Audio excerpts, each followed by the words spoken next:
Penggunaan alat pelindung diri di masyarakat oleh Dr. Arif Bakhtiar, spesialis paru konsultan, Fellowship Asian Pacific Society Respirologi. Tujuan pembelajarannya sebagai berikut. Pertama, mahasiswa Fakultas Kedokteran mengetahui prinsip penggunaan alat pelindung diri. Kedua, mahasiswa Fakultas Kedokteran mengetahui jenis transmisi penyakit.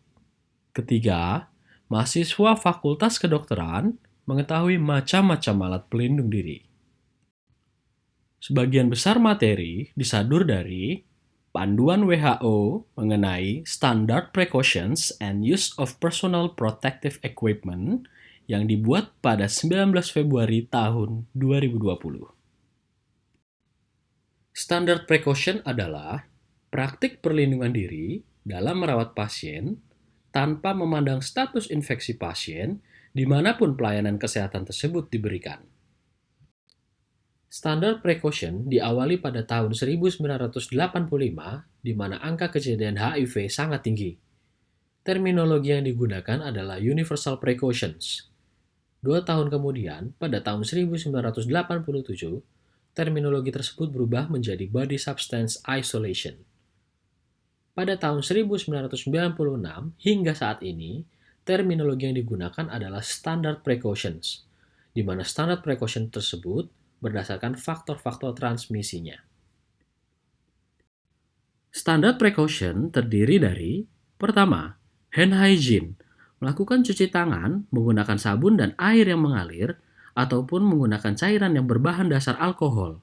Kedua, menggunakan alat pelindung diri berdasarkan faktor risiko.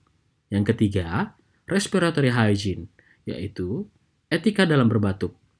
Yang keempat, membuang limbah medis berdasarkan tempat yang sudah disediakan. Yang kelima, melakukan sterilisasi dan desinfeksi terhadap alat-alat kesehatan. Yang keenam, membersihkan lingkungan. Jenis alat perlindungan diri seperti, pertama, hand hygiene, melakukan cuci tangan menggunakan sabun pada air yang mengalir. Yang kedua, menggunakan sarung tangan. Yang ketiga, menggunakan gaun disposable. Yang keempat, menggunakan masker. Dan yang kelima, menggunakan alat perlindungan mata, seperti goggle ataupun face shield. Prinsip umum alat perlindungan diri. Hand hygiene tetap dilakukan, walaupun kita telah menggunakan alat perlindungan diri. Segera lepas alat perlindungan diri setelah selesai memberikan pelayanan terhadap pasien. Alat perlindungan diri yang telah tidak berfungsi sebagaimana mestinya harus diganti. Buanglah alat perlindungan diri dengan hati-hati dan segera lakukan hand hygiene setelahnya. Alat perlindungan diri berdasarkan jenis transmisi. Jenis transmisi berdasarkan kontak yang disebabkan oleh herpes, varicella, menggunakan gaun. Jenis transmisi berdasarkan droplet, seperti influenza, difteri, dapat menggunakan masker bedah. Jenis transmisi airborne, seperti tuberkulosis paru, dapat menggunakan masker N95. Transmisi COVID-19 dimulai dari individu yang terinfeksi. Individu yang terinfeksi, apabila batuk ataupun bersin, akan mengeluarkan droplets yang memiliki ukuran diameter lebih dari 5 mikron. Droplets tersebut terbawa udara sehingga ukuran diameter kurang dari 5 mikron, yang disebut droplet nuklei. Droplet nuklei tersebut bersama udara yang disebut airborne. Airborne lah yang akan masuk ke dalam saluran nafas masing-masing individu. Mekanisme transmisi COVID melalui dua cara, yaitu direct contact dan indirect contact. Direct contact di mana individu lainnya menyentuh anggota tubuh orang yang terinfeksi tersebut, sehingga droplets menyebar ke anggota tubuh individu lainnya. Sedangkan indirect contact di mana droplet hingga pada barang-barang di sekitar orang yang terinfeksi. Transmission-based precaution pada kasus COVID-19 dibagi menjadi dua, berdasarkan ada atau tidaknya prosedur yang menimbulkan aerosol. Apabila tidak ada prosedur yang menimbulkan aerosol, maka menggunakan standard droplet precaution. Apabila ada prosedur yang menimbulkan aerosol, menggunakan standard airborne precaution. Penggunaan handscoon bertujuan mencegah terjadinya kontak langsung dengan cairan tubuh pasien, bukan untuk mengganti hand hygiene. Tetap melakukan cuci tangan setelah menggunakan handscoon. Gaun digunakan jika ada risiko cairan muncrat ataupun terpercik ke tubuh. Gaun boleh digunakan untuk lebih dari satu pasien, namun pada satu area yang sama, dan gaun tidak boleh menyentuh pasien. Gaun yang tidak bersifat anti cairan perlu ditambahkan apron plastik di dalamnya, dan penggunaan gaun ini sekali pemakaian. Face shield, goggle, dan eye visor, ketiganya bertujuan untuk melindungi mata, hidung, dan mukosa mulut dari cairan pasien.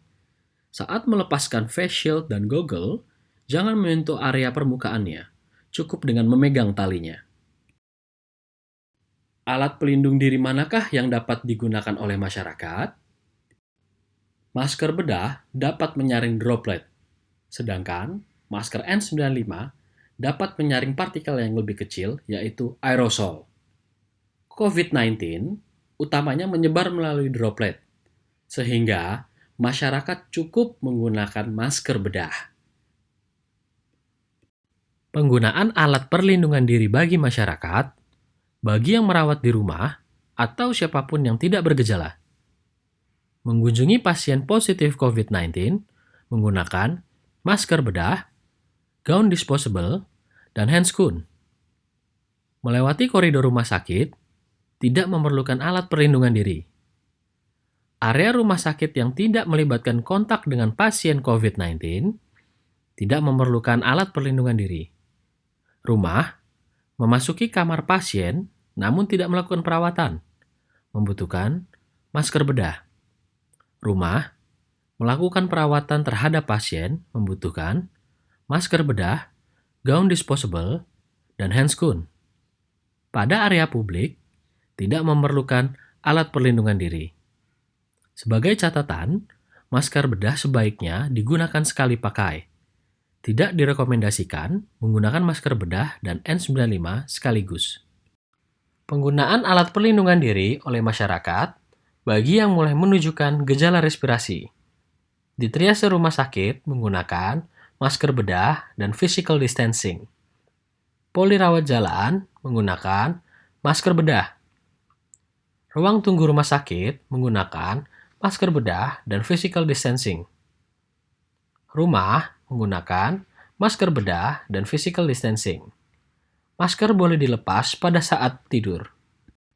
Penting untuk diingat bahwa jangan merasa aman hanya karena sudah menggunakan alat perlindungan diri secara lengkap. Tetap melakukan PHBS, perilaku hidup bersih dan sehat. Antara lain, etika batuk yang benar, cuci tangan setiap hendak ataupun setelah melakukan aktivitas, atau setelah menyentuh sesuatu.